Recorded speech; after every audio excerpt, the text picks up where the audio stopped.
Mă numesc Laurențiu Florin, sunt doctor în comuna Hărman, unde îmi desfășor activitatea din 1988.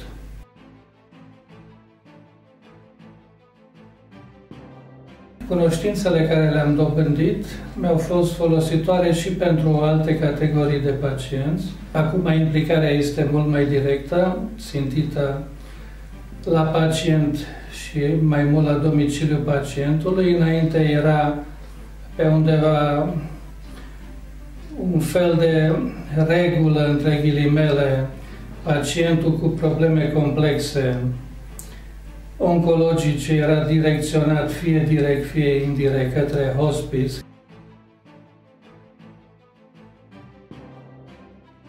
Am urmărit 6 pacienți, screening am făcut pentru 11 și dintre acești pacienți, unul a decedat, iar ceilalți sunt în diferite stadii de performanță, de la ECOG 1, 2 până la ECOG 3.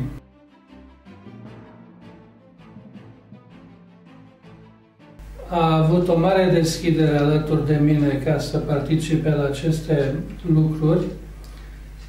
Am încercat să-i transmit în măsura în care am avut și eu cunoștințe noi, ca să mă poată ajuta și să formăm și aici echipa care o avem formată la cabinet.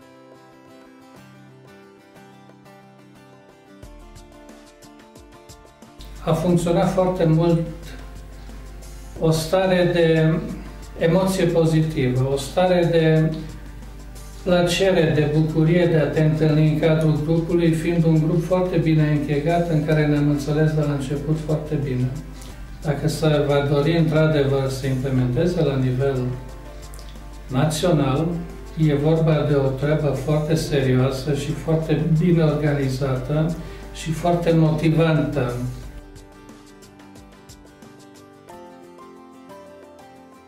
Simțeam ca o afectare personală starea, mai ales terminală, gravă a pacienților și ziceam, nu pot să ajut, nu pot să fac nimic pentru acel om, deci din punctul meu de vedere este într-un fel o înfrângere. Până am luat contact cu această idee de îngrijire paliativă, în care am înțeles că este o situație în care ai oferi omului șansa de a se sfârși în demnitate. Este un lucru extraordinar.